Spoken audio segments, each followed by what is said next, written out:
Muy buenas tardes. En este momento decimos buenas tardes. Bienvenidos a todos. Gracias por estar con nosotros. Y vamos a empezar nuestro programa de hoy. Ya había yo quedado con Judith, que ya me iba a preguntar y yo iba a contestar. ¿Qué es lo que me quieres preguntar, Judith? Más bien, tú nos estabas comentando hace ratito sobre el ajedrez, aunque ya nos habías comentado, quizá no todas las personas lo habían escuchado, sobre tu esposo y por qué se volvió jugador de ajedrez y que incluso fue a unos juegos a Brasil, a unas macabeadas, si mal no recuerdo. Sí, fue a una macabea, sí. Si tú crees que eso es interesante para el público, con todo gusto se los voy a platicar. A mí siempre me pareció una cosa agradable para platicarle a mis hijos. Y no sé cuál será la razón por la que los padres como que nos dedicamos a los hijos mayores y a los menores los hacemos a un ladito. No por maldad, no por desinterés, sino... Que quede asentado, por favor, y grabado, por favor. Que quede bien grabado. Lo bueno es que no soy su hijo, soy el hermano de su hijo. Así que quedó solucionado. Hay una ley natural biológica que todos reconocen. El primer hijo siempre sale bien. El segundo creen que va a salir igual de bien. Y ya para el tercero no les importa cómo salgan. Por eso es así. Está biológicamente demostrado. El primogénito es la muestra. El segundo es, va a salir igual de bien que aquel, y siempre fallan. Y el tercero es, ya que importa, ya que salga como sea. Ajá. Ya que mis hijos acabaron con sus inteligentes comentarios, ya puedo seguir platicando yo, ¿verdad? Así es, claro, María. Entonces, como te lo platiqué antes, Judith, mi suegro se dedicó a mi cuñado a enseñarle a jugar ajedrez. Y mi marido, que era 3, 4 años más chico, estaba allí sentado nada más mirando cómo juegan su papá y su hermano.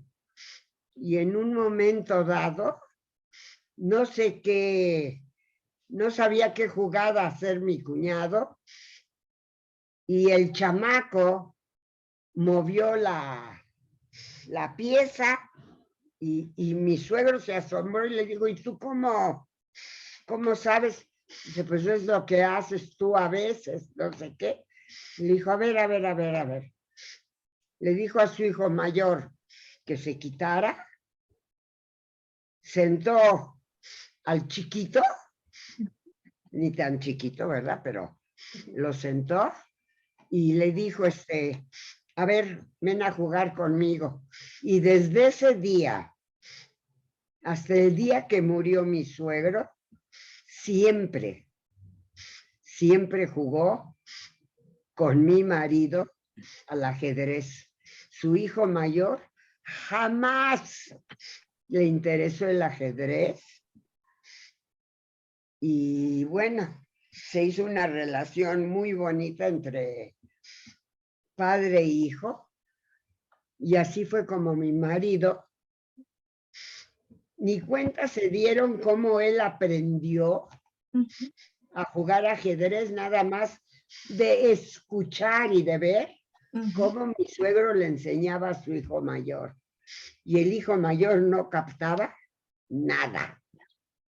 Era completamente diferente mi cuñado. Pero completamente. Bueno. ¿Y alguno de tus hijos aprendió a jugar ajedrez? ¿Le enseñó tu esposo a jugar ajedrez? ¿Les enseñó a tus hijos? ¿Tu esposo les enseñó a tus hijos? Pues trató, pero de mis hijos nadie juega ajedrez. Mi nieto un poco, Jack. Daniel quiere tomar la palabra. Si quieres abrir tu micrófono, Daniel. Daniel nunca jugó ajedrez. Él trató de enseñar ajedrez, pero se tardaba tanto en mover las piezas que a mí me aburría y decía, rápido, ya muévelo. Esto no es para rápido. Sí, yo ya me quiero ir. Y entonces ya lo movía yo rápido. Entonces una vez ya tiró las veces. Dijo, tú no estás para esto. Dije, ok, entonces ya me voy. Y me fui. Y yo prefería andar en el deportivo persiguiendo gente. Bueno, no gente así en genérico, que estar viendo cómo se movían lentamente las piezas del ajedrez. Ni modo. Supongo que el ajedrez se da solo para hijos menores porque están acostumbrados a que nadie les haga caso. Y pues tienen la paciencia para ver cómo se van moviendo. Se requiere paciencia, no tiene que ver con otra cosa. En cambio, a los grandes, como nos hacen caso rápido, no aprendemos a tener esa paciencia. Ok. La cuestión es que de mis hijos, el único que mi nieto Jack fue el que más... No, Ilan también, madre, por favor. Sí, Ilan sí. Ilan llegó a jugar, le tocó la fortuna de ir con su Zeide, con su abuelo, a jugar al Deportivo contra un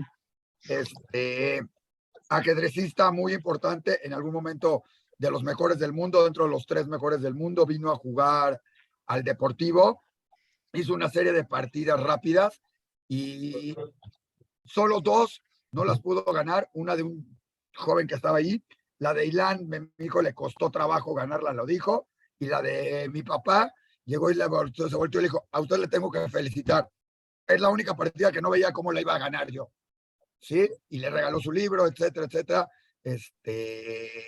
y todo, nos invitó, fuimos a verlo al campeonato en México en esa época se celebró el campeonato mundial de ajedrez, fue impresionante estar ahí, y que mi papá ya supiera lo que iban a jugar. O sea, empezó el partido en una de las partidas que nos acordamos. Las partidas podían durar 2, 3 horas, 4. En una de esas movieron las piezas, 4 minutos llevaban de juego 5, y se volteó y me dijo, esto va a ser tablas y se van a retirar en ya. Y todos, falta todo el partido, o sea, apenas empezó, llevan 10, 15 minutos. Así va a ser. Pasaron otros 15 minutos, se levantó uno, se volteó con el otro jugador y dijo, tablas, y todos, o sea, sabía lo que hacía, etcétera. No tenía paciencia para enseñar, más que a sus nietos. Él quería que aprendiéramos a jugar y ya jugáramos como él. Entonces, cuando te equivocabas jugando contra él, eran unas regañadas de aquellas. Digo, a Daniel no, porque con Daniel ya sabía que era caso perdido, no lo regañaba. Ya para qué lo regaño, nunca va a aprender, no va a saber, no va a usar esa parte que se llama cerebro, entonces no lo pensaba en ese sentido. Con nosotros sí trataba de enseñarnos y se desesperaba de que tratábamos de hacer cosas diferentes. Ya sabes, son detalles, solo eran detalles. Pero bueno, padre, ¿puedes continuar? Otra, no sé si mi mamá se acuerda, a mi papá lo invitan a jugar contra un joven, dicen, juega con él en el Deportivo, un torneo, juega contra él, juega mi papá, le gana el primero, juega el segundo, le gana el segundo, juega, le vuelve a ganar, y todo el mundo compra de, no puede ser. Bueno, te presentamos al que es el campeón mundial, al campeón nacional de ajedrez, sin saber, sin nada, él jugaba. Mi papá podía jugar, pararse, se iba a fumar 4 cigarros, nos esperaba en el Deportivo a que acabáramos y él estaba jugando. ¿Sí? Y podían pasar horas y ahí seguíamos esperándolo. Mientras él seguía, mi mamá haciendo corajes porque no nos habíamos ido a comer, como buena esposa, ¿sí? Regañando porque, y tu papá no va a bajar, y tu papá no va a bajar. Bueno, ya déjalo, está jugando. Dile que nos vamos. Entonces, eran escenas de los domingos que mi papá jugaba en el Deportivo, también, con los amigos, y se ponían todo el mundo alrededor de él a verlo, ¿no? Hasta que llegaba la jefa y le decía, ya perdiste, ¿verdad? ¿Llegó a jugar tu papá por correspondencia?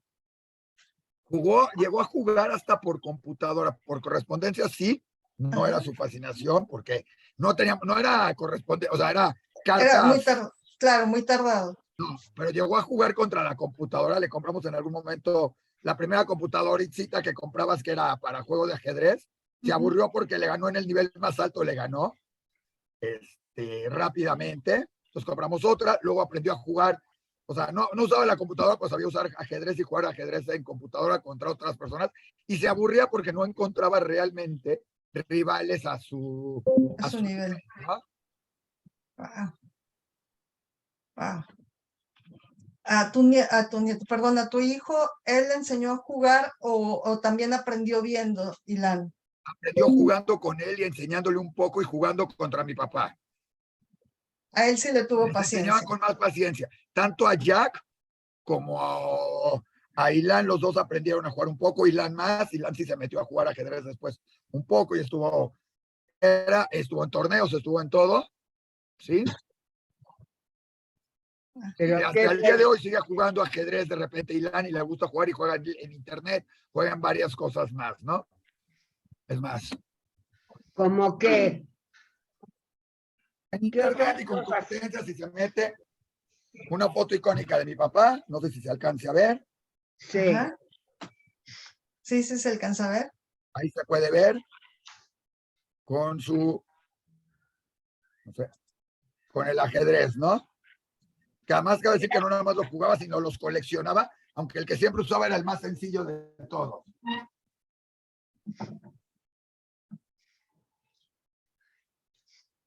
¿De dónde tienes tú esa foto? Yo la saqué, esa foto es mía. Y la tenemos por ahí, debe estar en tu casa también. Está en mi casa. Por algún lado debe estar ahí también. Ha de estar allá en la recámara, sí. Probablemente. O va a aparecer en Halloween. Es el Einstein del ajedrez. Ok. Bueno, este ya fue un breve resumen noticioso. Era un buenazo en el ajedrez, lo que sea de cada quien. Además le gustaba, lo hacía verdaderamente de corazón. Sí. Pues ¿Y a ti no te gustó el ajedrez? A mí, Ajá. de recién casados, trató de enseñarme. Y la verdad, no. Mi cabeza no daba para el ajedrez. Y me acuerdo que me senté con él y le dije, ¿sabes qué? Tú y yo no nos casamos para jugar ajedrez, sino para jugar otras cosas. Por lo tanto, ¿Se fueron a jugar otras cosas? ¿qué tal si nos dedicamos nosotros a lo nuestro? Y así nació Daniel. Y rapidito, ¿eh? Antes de que aprendiera a jugar ajedrez. Rápidamente. Yo creo que ahí fue donde rapidito salió el asunto. Sí. Nos casamos, tuvimos nuestros hijos, una buena vida. Fue un buen matrimonio hasta eso. ¿A ti te gustó jugar algo, Maya, o juegas o jugabas algo? Esas cositas que jugaba. Bueno, no me refiero a esos juegos. ¿Algún No, juego de mesa? Barajas, jugaba yo barajas con las amigas. Jugamos durante mucho tiempo. ¿Cómo se llamaba ese juego? Bridge. ¿Eh? Bridge. Pula y bridge. Jugamos mucho bridge, mi marido y yo como pareja. Y ¿Ya se le dice bridge? Con otras parejas y... no, bueno, eso ya no sé. La pasábamos muy bien. La pasábamos muy bien. Todos jugábamos. Éramos un grupo bastante grande que jugábamos bridge. Fue una época agradable de nuestra vida. Y yo creo que ya estuvo suave de mi vida, ¿no? ¿Qué tal si hablamos? ¿Qué horas son ya? ¿Pasamos a las efemérides o todavía no? Si quieres podemos pasar a las efemérides, pero no sé si Isaac quiere... ¿Cómo se juega el bridge? ¿Eh? ¿Cómo Ya se juega el sé. bridge?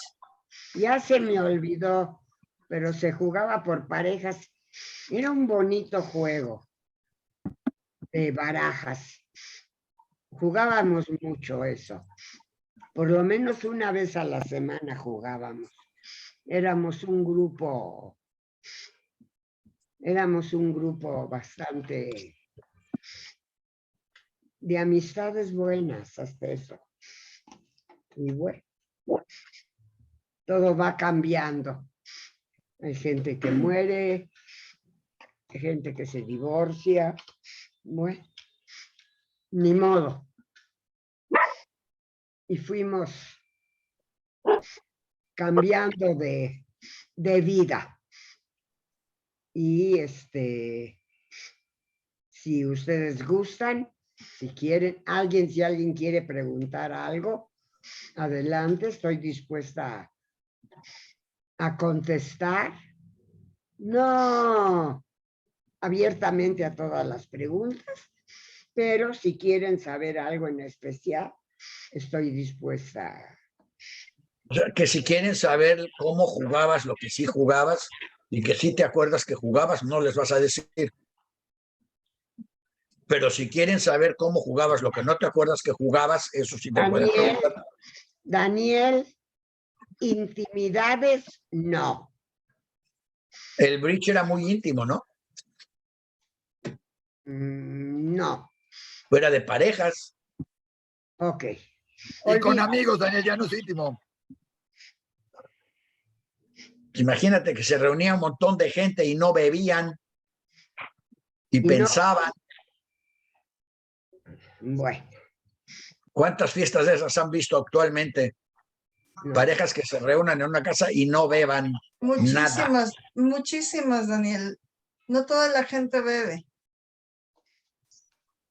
Yo bebo café. Bueno, okay. No toda la gente bebe alcohol porque es a lo que te referías tú. Claro. Mucha gente tomamos café, tomamos otras cosas, café, té. Y soda. La pasamos bien, y la pasamos Así bien. Es. Así.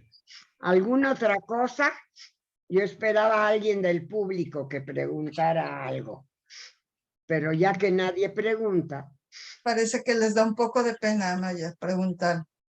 Pues, de mi parte pueden preguntar, siempre y cuando no sean cosas muy íntimas.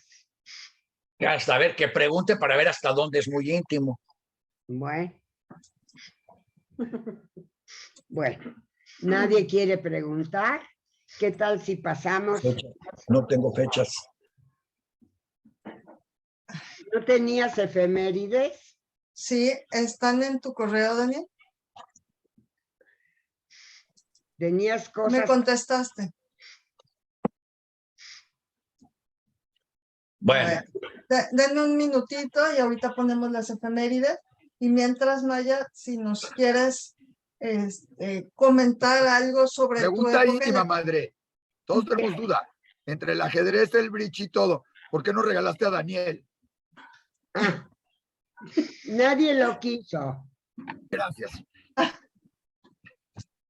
Se trató. Vamos a ver que quería que supiéramos autos. Ya. El cochinito lindo y cortés era el más chiquito. Daniel, no vamos a sacar a relucir todo lo de la familia en público. ¿Qué de la familia en público? Eran 3 cochinitos. Oh. El bonito, la otra y el lindo y cortés. Bueno, ya. Vamos a... Maya, sí tenemos una pregunta del público. Dime. Ahora que con tu edad, con tu experiencia, me preguntan si algo de lo que hiciste lo hubieras hecho diferente.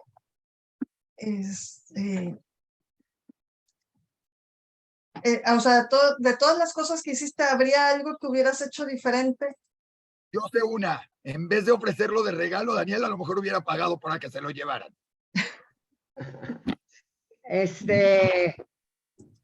Isaac, no exageres. Siempre Madre, a un precio justo, cualquiera te lo acepta si le dabas a Daniel y una lana.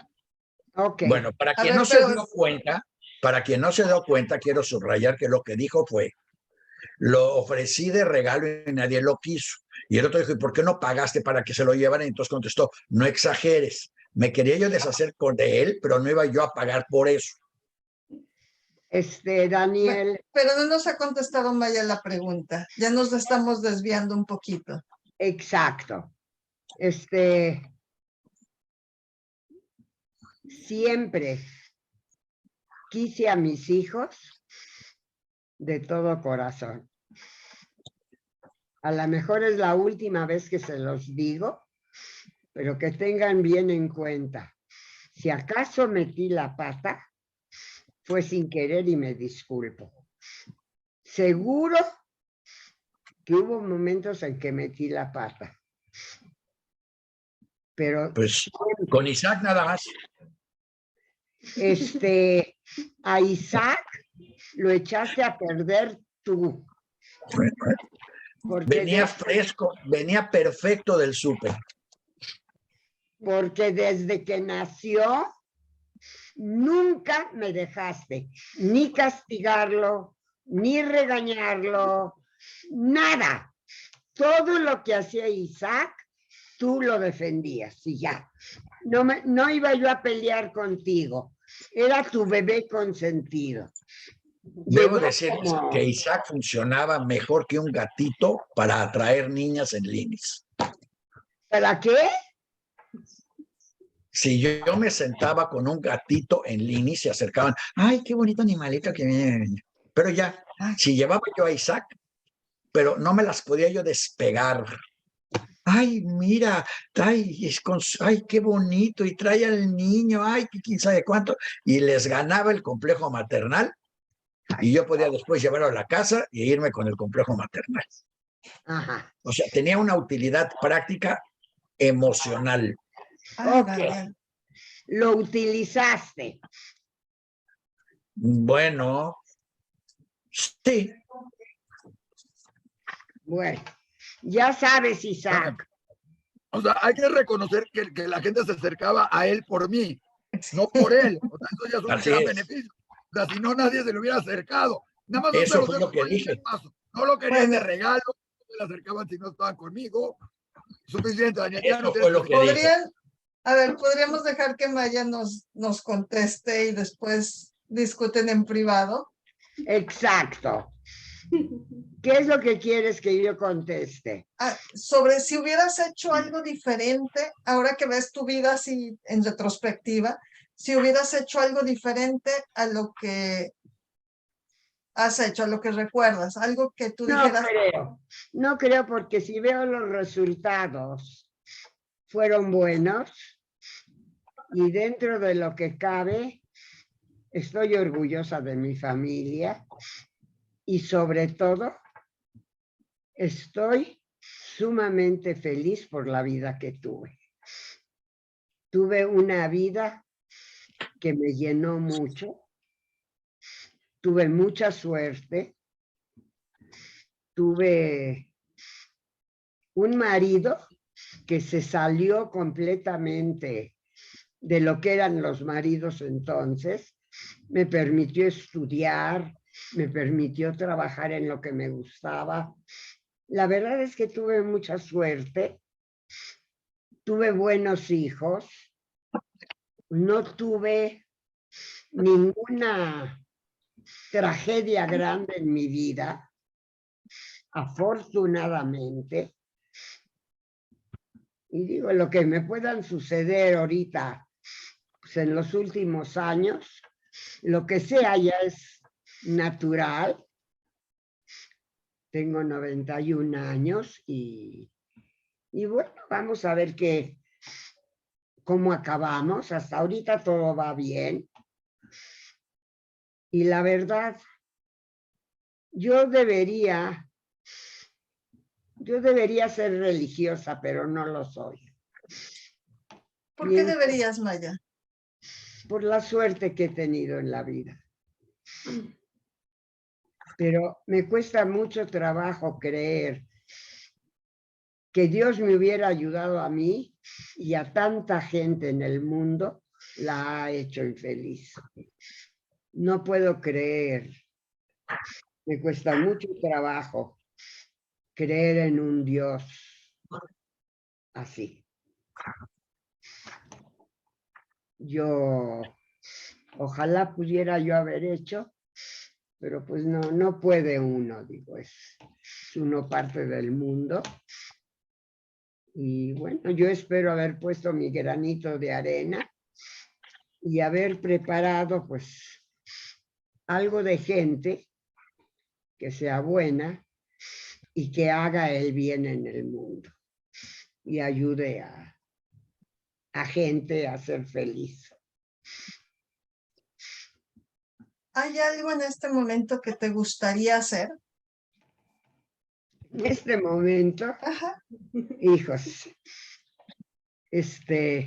no me hagas contestar eso. No me lo hagas contestar. Ok. Bueno, no contestar. Porque ya quisiera estar al final del camino. Es decir, no sé cómo decirlo. Quisiera irme y no irme. No sé si me explico. Uh-huh. Quisiera ya irme, pero al mismo tiempo quisiera seguir viviendo y viendo qué sucede en el mundo. Y muchas veces he comentado que uno de los comentarios que más se me quedaron grabados de mi papá fue cuando le regalamos una televisión. Creo que ya lo platiqué como 1000 veces, pero me acuerdo que se quedó viendo la televisión y dijo, después de esto, ¿qué más se puede inventar? Y la verdad, digo, lo que se ha logrado sin mejorar al ser humano, porque el ser humano sigue siendo bueno y malo y tiene de todo, pero ¿qué quieren que les diga?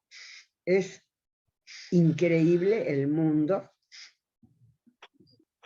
bueno y malo, porque no es todo bueno ni es todo malo, pero cada uno de nosotros tiene la posibilidad de escoger el camino que quiere tomar. Ya, no quiero filosofar, ya.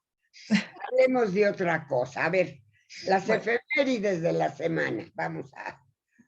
Vámonos a ver, Daniel, ¿qué cosas interesantes debemos recordar esta Bueno, semana? Hay cosas. Un segundito, déjenme poner las efemérides. podemos recordar a 3 personas primero. Podemos recordar a Max Berliner, Joseph Brodsky y Emma Lazarus. 3 personas totalmente diferentes. Max Berliner, argentino, creador no solo del teatro en yiddish, sino maestro de teatro en la escuela Sholem Aleichem y famoso en toda Argentina por los años, casi 60 años en los que estuvo enseñando teatro y música en yiddish en Argentina, las obras que hizo en cine, teatro y televisión. O sea, un judío totalmente empapado en su cultura y al mismo tiempo en la cultura hispana con la que compartió con el resto de los argentinos. Max Brodsky, Joseph Brodsky, un escritor que escribió inicialmente en ruso prácticamente y después en inglés, que ganó un premio Nobel. y que realmente nunca, o sea, él se la pasó filosofando y haciendo poemas, por eso ganó el premio Nobel, pero vivió en un mundo extraño porque ni vivió su judaísmo, ni vivió lo ruso porque tuvo que salirse de ese país, ni vivió lo de Estados Unidos porque, o sea, fue una mezcla de todo sin una definición de nada, pero eso lo hizo famoso porque logró conjugar todo eso. Y bueno, Emma Lazarus, una judía totalmente sefaradí, su papá se dedica a su papá era importador de azúcar de Jamaica y del Caribe.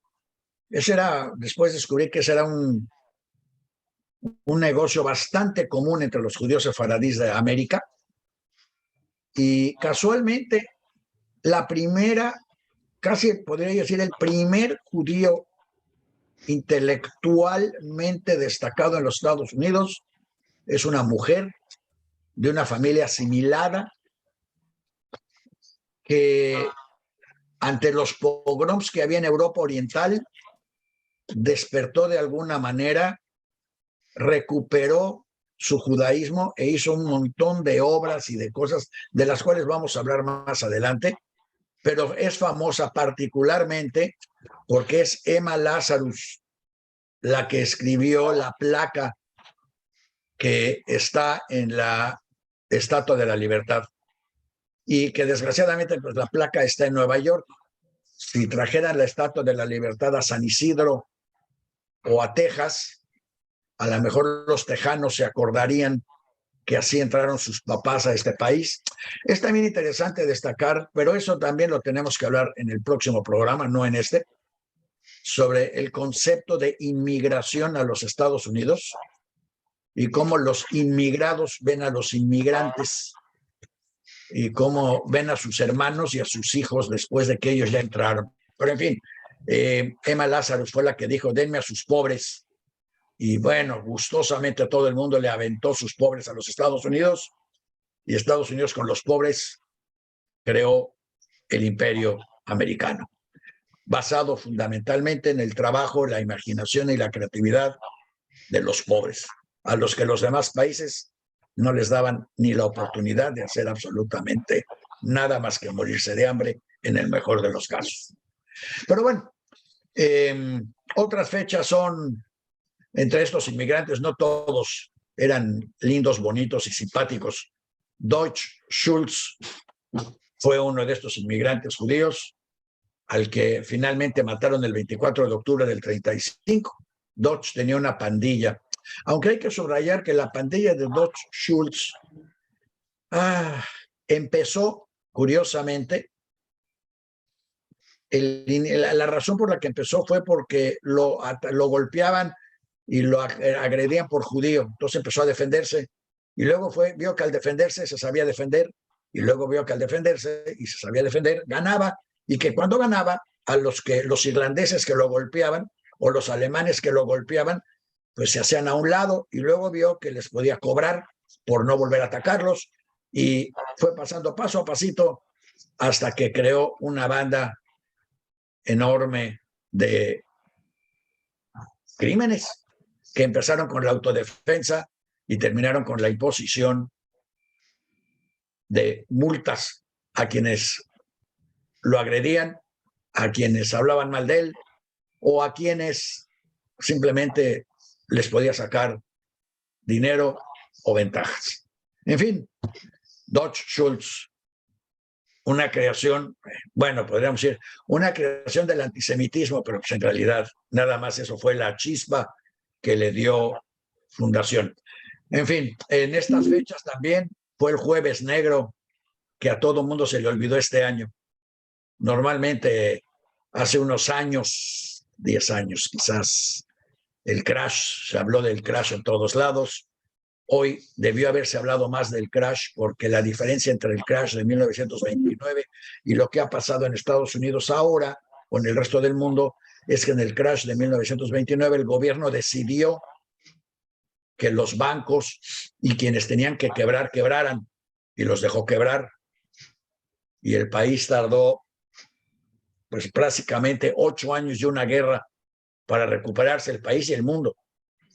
En cambio, aprendiendo de eso, hay más, ahí tenemos la imagen de John Kenneth Galbraith, que lo estudió profundamente y a partir de eso decidieron que no, que la próxima vez que hubiera un crash, el gobierno tenía que entrar para evitar que el crash al caer cayera más allá del abismo necesario.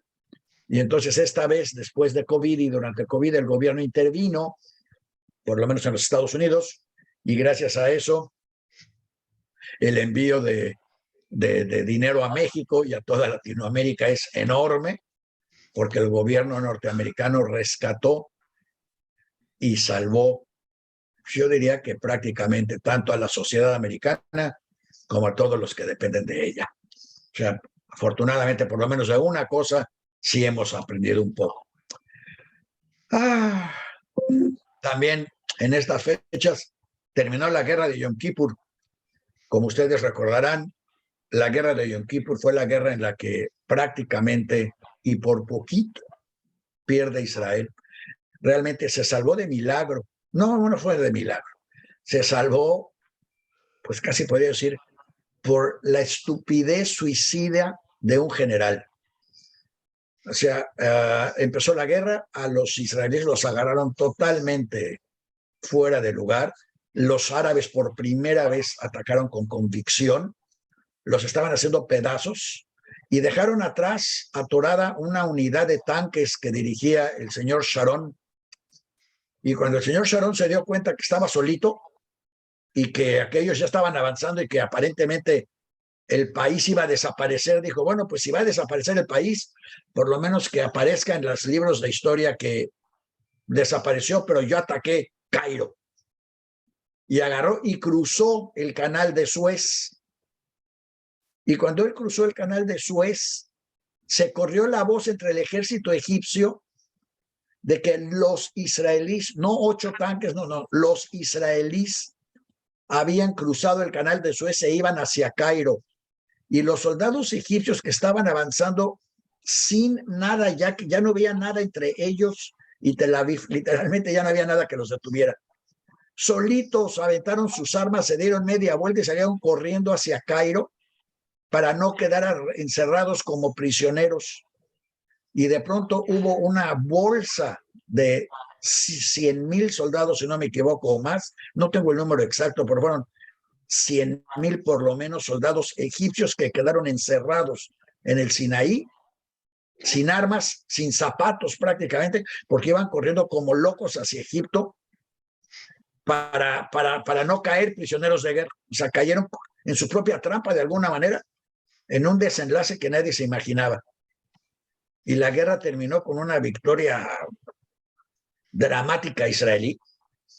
Prácticamente es la última guerra que ha habido de una manera multinacional en el cercano oriente, porque ya si no pudieron ganar ahí, ya llegaron a la conclusión de que no iban a poder ganar. Y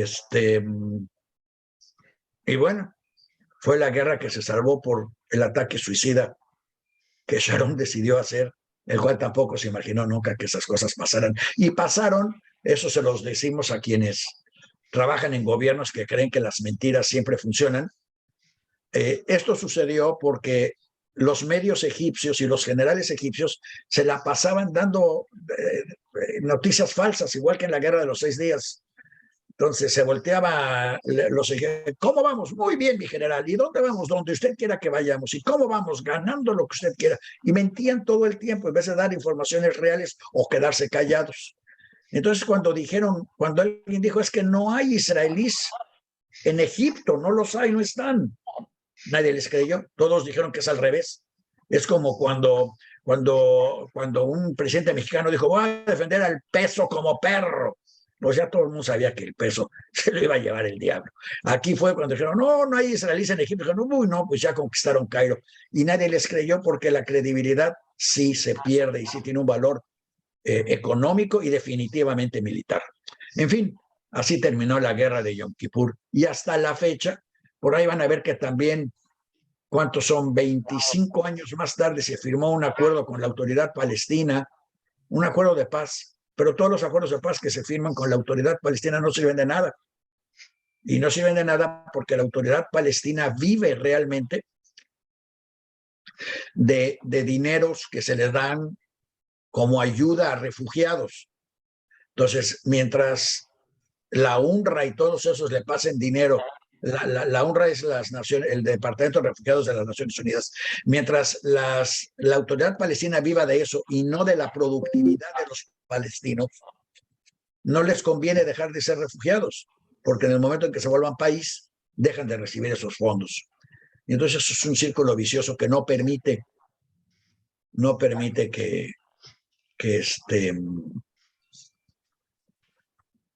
permite que se firme la paz. En cambio, 5 años después de la guerra de Yom Kippur, Sadat y Begin pudieron firmar la paz. En este caso le costó la vida a Sadat, igual como le costó a Rabin la vida en Israel. O sea, nada más para saber que los terroristas se dan en ambos lados y en ambos países.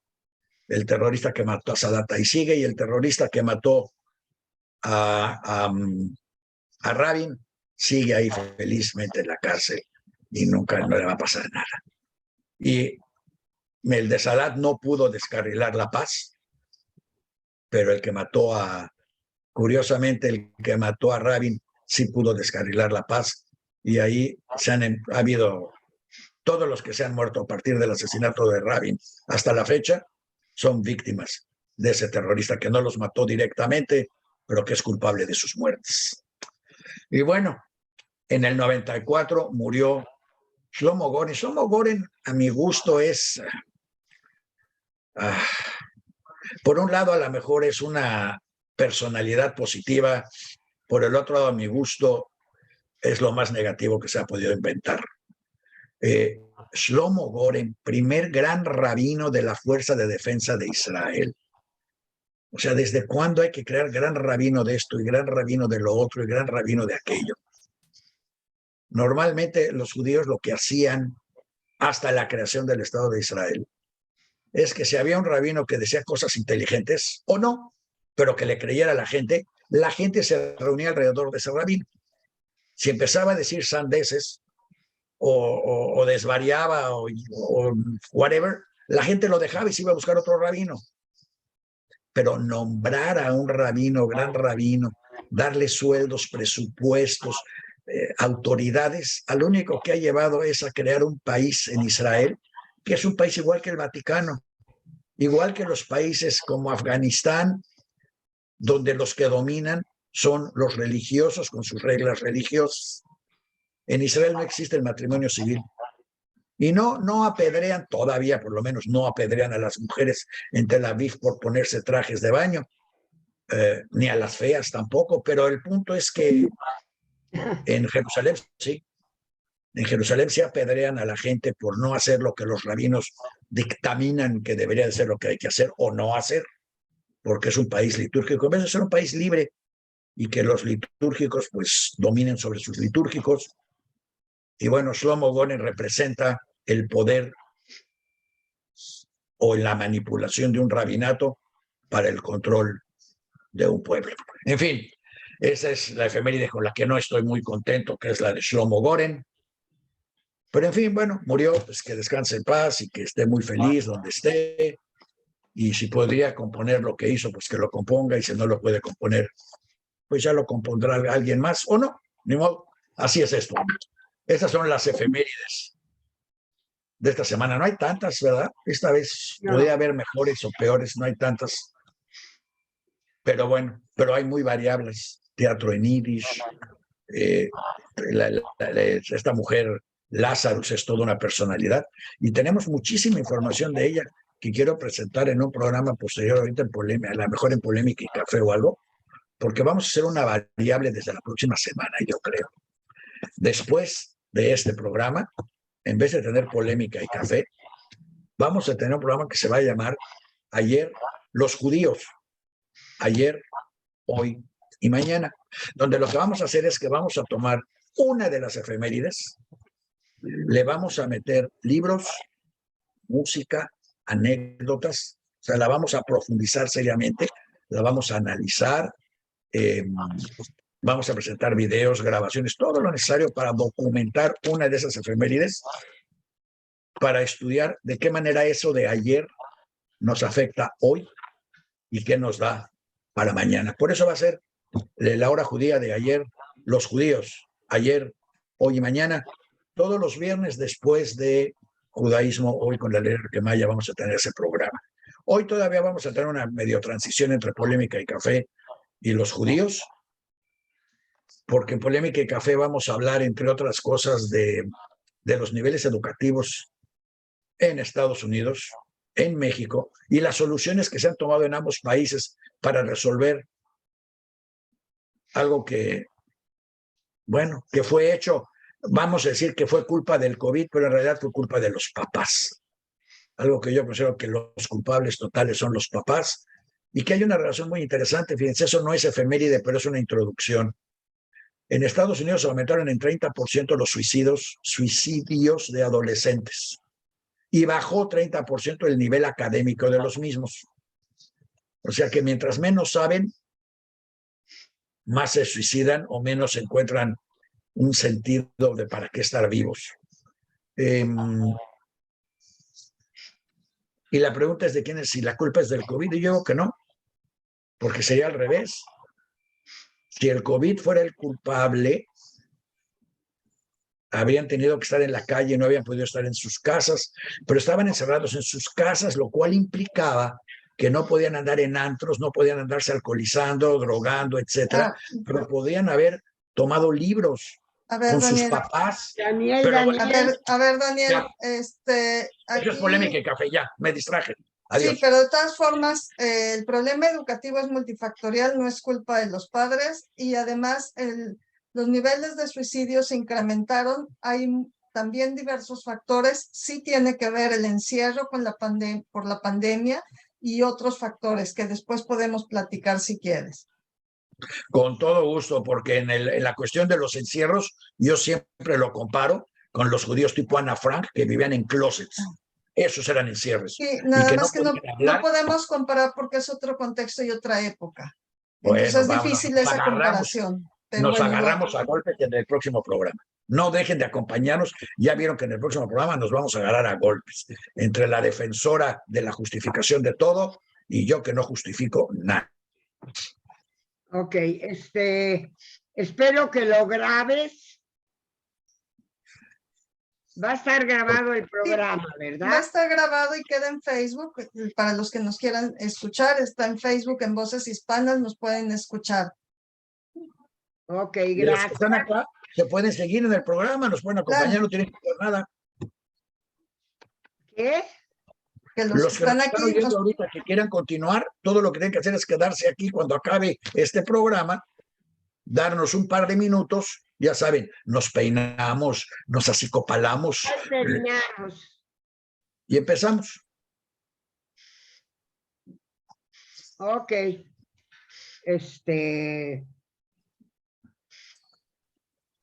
¿Alguien más que quiera comentar, Judith? Bueno, comentar no. Nos quedaron unas preguntas pendientes y algo que nos piden, que si nos puedes dar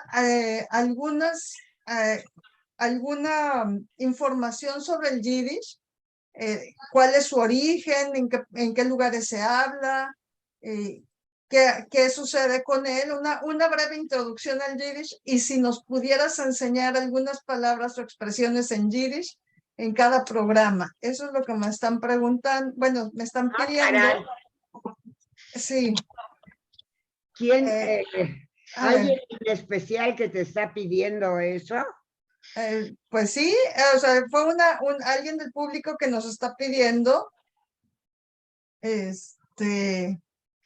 que si nos puedes enseñar algo con respecto al Yiddish, porque pues recuerda que tú eres maestra de Yiddish, nos recuerda eso y que está interesada en que nos comentes más al respecto.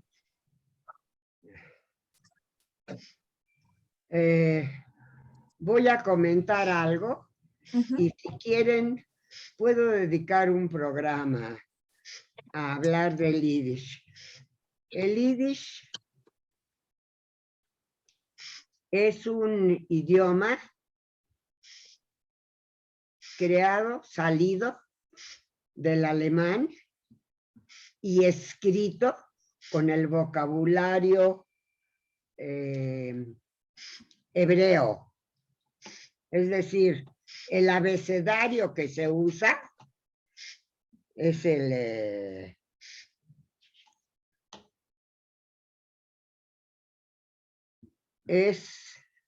es mi idioma materno, es el idioma, mi primer idioma que yo hablé, y tiene una creatividad extraordinaria, una riqueza tremenda. Para mí, es en realidad mi idioma materno. Lo enseñé en la escuela de todo corazón, pero reconozco que el yiddish también creó una separación entre las diferentes comunidades judías en el mundo. En realidad, habría mucho que platicar de eso, sería... ¿En otro programa? Pues no sé si en otro programa o se necesita todo un curso. Bueno, pero nos puedes ir platicando un poco cada programa. Podemos. Y ¿qué quieres que te diga? Aquí entra mucho mi sentir personal y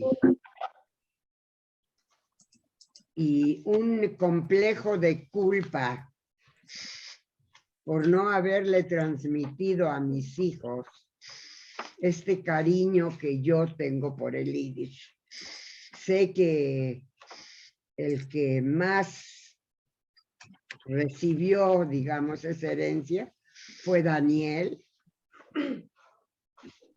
pero tengo que reconocer también que fue gracias a mis padres, no gracias a mí, y sí me siento sumamente culpable por no haberle transmitido ese cariño que yo tengo por el yiddish y ese interés. Y... Perdón, madre, claro que nos lo transmitiste, claro que nos lo transmitiste, claro que lo sentimos, claro que lo hablamos, claro que lo defendemos, claro que todo, tal vez no como a ti te parecería, pero sí lo hacemos. Sí, y el problema no es que no nos los hayas transmitido, sino tu apreciación de cómo se tendría que hacer y todo. Pero no nomás nos los transmitiste a nosotros, lo transmitiste a miles de alumnos que cada vez que nos ven en la calle hablan de la ley que Maya, que hablan en yiddish. El otro día, justamente, uno de tus alumnos al que nos encontramos en el parque se puso a hablar en yiddish, quiso marcarte a decirte y hablarte en yiddish, y así no sucede. Entonces, de que transmitiste el cariño en el yiddish, no, el sentirse culpable es como buena yiddish mame con el yiddish. ¿Cuál corbata no usas? ¿Por qué no usas la otra corbata? Porque no te gustó la otra que te regalé, porque usas una. No, madre. No, el complejo de culpa no sirve en eso. Sí lo transmitiste, sí lo hiciste, sí lo lograste. No nada más con tus hijos, ¿sí? Bueno, con tu hijo, con el hermano de tu hija, y del hermano de tu hija y la hija perdida por ahí, sino con cientos de alumnos y de personas en todo México y yo diría fuera de México también hoy en día, ¿no? Gracias, hijo. Acabas de darme palmaditas bonitas así. ¿Puedo decir un comentario? Sí, adelante. Es de la persona que está pidiendo algunas palabras en yiddish. Puede decirle Maya los saludos que es a Guten Tag, a Gute Yor, sei gesund, esas palabras que son de que tengas un buen día, que tengas salud, pueda aprender. O sei gesund, esas palabras puede aprender. Y también puede darnos unas cuantas, porque las maldiciones en Yiddish, en vez de malas palabras, las No, maldiciones no, en Yiddish maldiciones son no. fabulosas. No, son dignas de oírse, de escucharse y de entenderse, porque son de lo más geniales de este mundo. Entonces, las que gusten también vale la pena. Es más, pueden encontrar también uno que otro video de esos en Diario Judío de las maldiciones en Yiddish y escuchar unas que otras, en lo que mi mamá nos platica algunas, porque hay varias bien divertidas, que yo no se lo deseo a nadie. Ajá. Sí, pero yo maldiciones no quisiera, pero sí hay una riqueza en el Yiddish muy especial, pero desde el momento en que se quitó de las escuelas judías de México el estudio del Yiddish, se logró juntar a las comunidades y unirlas. ¿Qué quieren que les diga? Que está siendo muy simplista. Tampoco tuvo Muy nada que ver simplista. Es eso tanto para como unir a las decir, desde el comunidades. momento en que dejamos de saber leer y escribir, ya se juntaron todos con los más mediocres. No, no es eso. Y no era por el idioma. Simplemente bajamos el nivel académico de todo mundo al mismo tiempo para encontrarnos en el mínimo común denominador. Ahora, no era el idioma lo que separaba a nadie, al contrario. Desde el momento en que se dejó de enseñar ese idioma, todos los que no lo aprendieron, porque además había muchísimos árabes y sefaradíes estudiándolo. Cuando la mejor escuela de México era la Yiddish, sefaradíes, árabes y de todo iban a la Yiddish y aprendían Yiddish porque no está prohibido aprenderlo. Lo aprendían y no les hacía daño. Y al aprenderlo, aprendían un montón de cosas y de formas de ser. El idioma no es un montón de palabras, el idioma es una manera de pensar. Y cuando dicen maldiciones en Yiddish, hay que entenderlas muy racionalmente. El Yiddish es un idioma por definición místico y pensante, mientras que el inglés es un idioma muy concreto. Una maldición en inglés es tiene 4 letras y todas las maldiciones en inglés tienen 4 letras y son muy concretas. Fuck, se acabó. En Yiddish eso mismo se dice algo así como soll's wachsen wie a Zwiebel. Eso es una maldición en Yiddish. ¿Y saben qué significa? Que crezcas como una cebolla. A ver, alguien que no hable Yiddish acá, Judy, tú no hablas Yiddish. ¿Qué significa? ¿Qué tiene de malo que te digan que crezcas como una cebolla? ¿Tienes idea, Judy? No te creces en la tierra. No sé. ¿Qué tiene todo de malo? A ver. Es la peor grosería. No se me ocurre. La cebolla está hacia abajo en la tierra. No sé, no se me ocurre. Muy bien. La Ahora cebolla sí crece con la cabecita hacia abajo, hacia la tierra. O sea, básicamente, por un lado te están diciendo que crezcas para desearte algo positivo, y en la misma frase te están diciendo con la cabeza dentro de la tierra para que te mueras. Pero no te dijeron que te murieras. Si hay algún ángel volando en el camino, no escuchó que te murieras. Si llega Yom Kippur, no tienes que pedir perdón. Tú no pediste que esa persona se muriera. Tú pediste que esa persona creciera, pero que creciera como una cebolla. ¿Sí? Ahora dime, ¿cuántos idiomas conoces en los que una maldición, en los que la peor grosería requiere que entiendas lo que te están diciendo? Pienses, como dicen, con el Grover Finger, con el dedo gordo, y entiendas todo el concepto místico de lo que se te está diciendo. Porque esto no es vete al rancho del presidente, como se diría en México, sí, bueno, que es muy concreto. Esto es algo que o piensas o no entiendes. Una cosa, bueno. una preguntita. ¿Se me escucha? Sí, adelante. Una pregunta, sí, ¿no tiene algo también que ver con las capas de la cebolla? O sea, que son muchas capas. No. No tiene nada que ver. Nada. Tiene que ver con el concepto de que no estamos solos en el mundo, de que las maldiciones que hechas pueden tener el yin y el yang y las vibras y quién sabe cuánto. Y no vaya a ser que le desees la muerte al otro y se muera y es tu culpa, porque tú le echaste las malas vibras. Entonces te estás protegiendo de eso. Al mismo tiempo, no vaya a ser no lo quieres, pero tampoco quieres que se muera. Entonces no es tan grave, pero sí quieres que se muera. Y entonces juntas todos esos elementos y tienes un grado que sí podría en algún momento decir, las capas de la sociedad, tienes como grados de maldad incluidos ahí. Ok. Pero, por ejemplo, otra grosería es gay, cacno y funyam. Y eso es que vayas al baño en el mar. ¿Sabes por qué? A ver, Judith, ¿qué No. tiene de grosería que alguien vaya al baño en el mar? No, porque ahí se baña toda la demás gente, ni modo que estemos. Entonces, No. ¿Ves? Hay que tener ahí Bueno. para esas cosas. Es porque si te haces en el mar, chances es que la ola que venga te lo eche encima a ti, Ándale.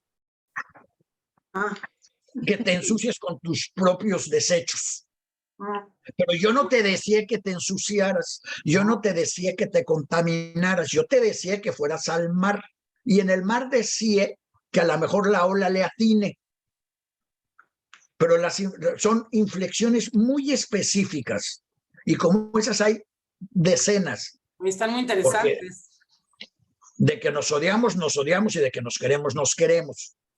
Pero el idioma te obliga a pensar. Por eso hay tantos jugadores de ajedrez que hablaban yiddish, porque te obliga a pensar en distintos niveles y funciones. El yiddish no viene del alemán, el yiddish viene del judeo español. El yiddish es un idioma romance. Su gramática es totalmente latina y se escribe como el español. Cada letra tiene un sonido, lo cual ni el alemán, ni el inglés, ni el hebreo, ni ninguno de esos es así. Entonces, ¿por qué se Pero el dice? español y el yiddish y el latino sí. El yiddish Están tomó preguntando palabras del algo, alemán Daniel. porque ahí se desarrolló Daniel. más. Daniel, están Pero bueno. preguntando algo. Sí, o sea, si dices que no tiene nada que ver con el alemán, pues No, yo no dije eso.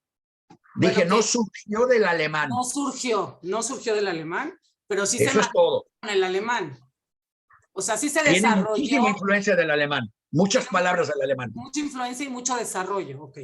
Sí, pero tampoco surgió del hebreo y tiene muchas palabras del hebreo. No sabía, eso nadie nos lo sabía, o sea, yo nunca lo tenía claro. Que Bueno. No, qué bueno que me lo dices. Porque parte de la degradación que se trató de hacer del idioma, es decir, que salió del alemán, es que es muy chistoso. Los que quieren degradar al idioma lo atacaron de que era un idioma como el alemán. Los mismos que salieron corriendo inmediatamente después de la guerra a comprar Volkswagen y Mercedes-Benz y todo tipo de producto alemán a Israel, cuyo idioma oficial después de la guerra solo había tres, el hebreo, el árabe y el alemán. ¿El alemán? Pero entonces, por un lado, el alemán es malo, pero por el otro es bueno.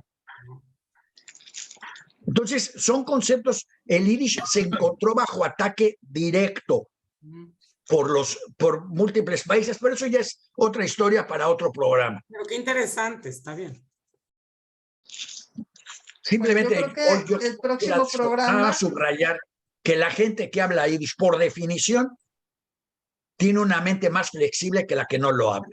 Ah, qué bueno que me dices eso, porque yo hablo yiddish, adoro el yiddish y es mi idioma y me duele mucho que se dejó de dar en las escuelas. Pues tenemos que resolver eso. Y afortunadamente la tecnología está a nuestro favor.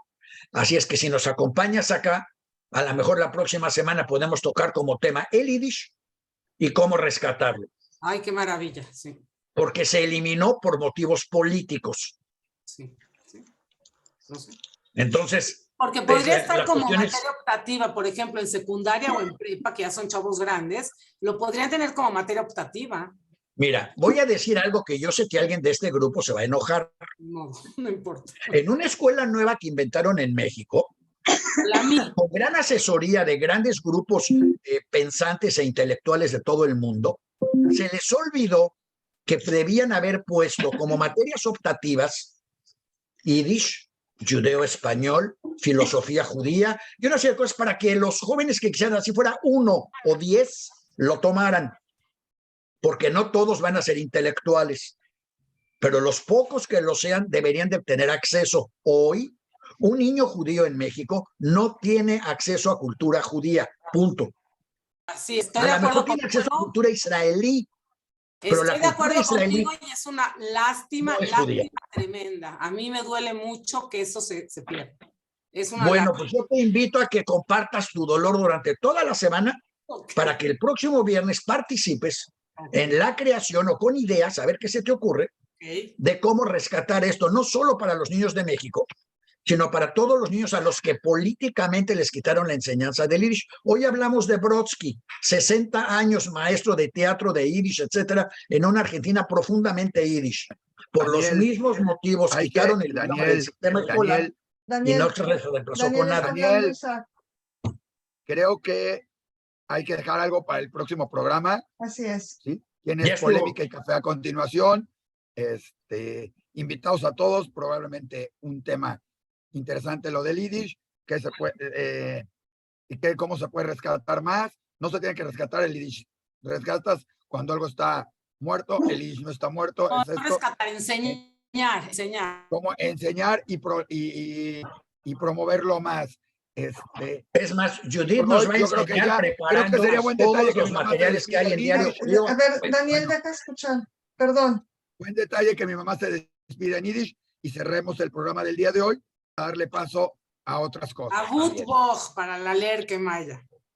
A Gute Boch para toda la humanidad, Eso, para todos. para todos. Bonito. Paz, tranquilidad, salud, que hemos aprendido de veras lo importante que es la salud. Eso es lo que de veras tenemos que tener en cuenta. La salud es lo número uno ahorita. Y los que quieran esperarse un par de minutos, los esperamos en Polémica y Café, en el programa de transición entre Polémica y Café y los judíos de ayer, hoy y mañana. Ok. Muchas gracias a todos. Los esperamos el próximo viernes en punto de las 12. Esperemos que nos acompañen también en Polémica y Café. Pueden verlo en Oye, Voces Hispanas, los que nos están siguiendo. ¿no por cambia el Diario Judío. horario? ¿Perdón? ¿No cambia el horario en México? Iba a Todavía cambia el Este domingo. fin de semana. ¿No? Cambia el domingo. Ah, No, bueno. pero seguimos nosotros en el mismo horario. Sí, Bueno, porque aquí no cambiamos horas. En muchísimas México seguirá siendo a las 12 del día el programa de Hora de México. En exactamente. el último cambio de horario, ¿Qué es? por lo menos hasta que llegue otro sexenio lo decida, pero por lo menos durante este sexenio no sabemos cuánto más, el último cambio de horario que se va a dar. Así es. Bueno, muchas gracias a todos. Nos vemos el próximo viernes. Síganos en Polémica y A Café. las 2, Síganos en hora todas de nuestras México. redes. Ok. Muchísimas gracias. Hasta luego. Hasta la próxima semana a las 12 horas de México.